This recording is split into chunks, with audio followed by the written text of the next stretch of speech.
बहुत दूर ऊंचे पहाड़ों और घने जंगलों के पार दो समृद्ध राज्य बसे थे। एक था स्वर्ण राज्य, जहां सूरज सबसे पहले उगता था, और दूसरा था चंद्र राज्य, जहां चांद सबसे ज्यादा चमकता था। स्वर्ण राज्य की राजकुमारी थी आर्या, निडर, तेज बुद्धि वाली और तलवार चलाने में निपुण।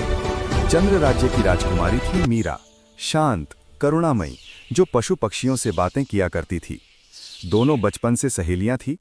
हर पूर्णिमा की रात वे झील किनारे मिलती और अपने सपने साझा करती। अगर मैं रानी बनी तो मैं पेड़ों और नदियों की रक्षा करूंगी और मैं अपने राज्य को दुनिया का सबसे ताकतवर राज्य बनाऊंगी। लेकिन उन्हें नहीं पता था कि उनकी यही दोस्ती एक दिन पूरे संसार का भविष्य तय करेगी। एक रात आकाश के तारे कांपने लगे और तभी 3 प्राचीन परियां प्रकट हुईं। जब संसार अंधकार में डूबेगा, 2 राजकुमारियां चुनेंगी, शक्ति या त्याग। पर याद रखना, हम केवल एक आखिरी वरदान ही दे पाएंगी। राजाओं ने इसे कहानी समझकर टाल दिया, लेकिन परियां डर रही थीं, क्योंकि अंधकार का राजा जाग चुका था। उत्तर दिशा के निर्जन प्रदेश से लौट आया राजा तमोस। उसकी शक्ति थी डर, लालच और समय को मोड़ देना। फसलें सूखने लगी, बच्चे बीमार पड़ने लगे और रातें लंबी होती चली गईं।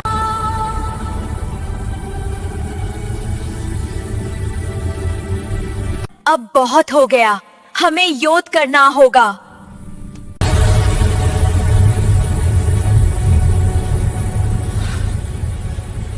नहीं आर्या, हमें पहले कारण समझना होगा।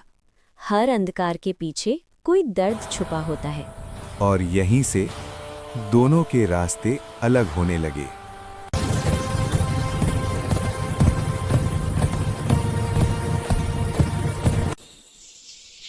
मीरा जंगलों में गई परियों की खोज में।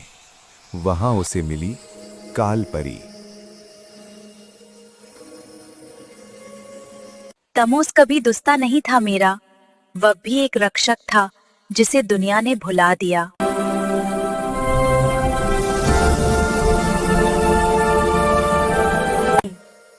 अंधकार को तलवार से नहीं, बल्कि बलिदान से हराया जा सकता है। किसका बलिदान?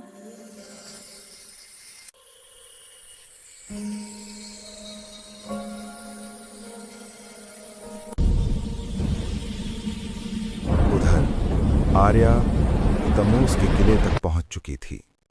जैसे ही उसने अंतिम वार किया, तमोस हंसते हुए, तू मेरी तरह बन चुकी है आर्या। आर्या ने पहली बार अपने भीतर डर देखा। वो जीत गई थी, लेकिन शांति नहीं आई।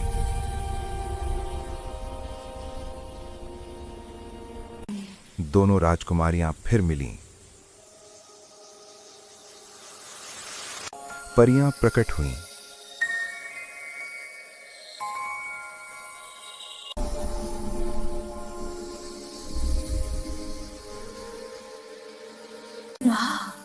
एक को मिलेगी अपार शक्ति और दूसरे को देना होगा अपना अस्तित्व। मैं शक्ति लूंगी और मैं त्याग। नहीं मेरा, ऐसा मत करो।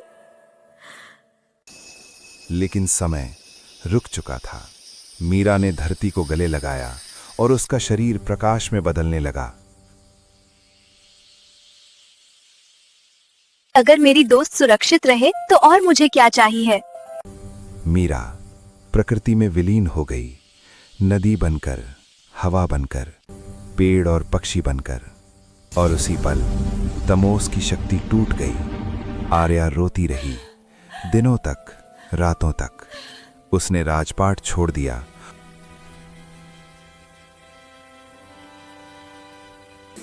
और गांव-गांव जाकर लोगों की सेवा करने लगी।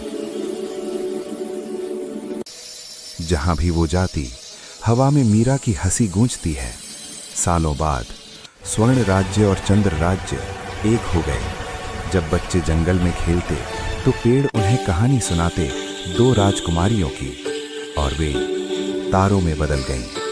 कहानी यहीं समाप्त नहीं होती, क्योंकि हर युग में आर्या और मीरा नए रूप में जन्म लेती हैं, एक शक्ति बनकर और दूसरी प्रेम बनकर। सच्ची शक्ति जीतने में नहीं, छोड़ देने में होती है।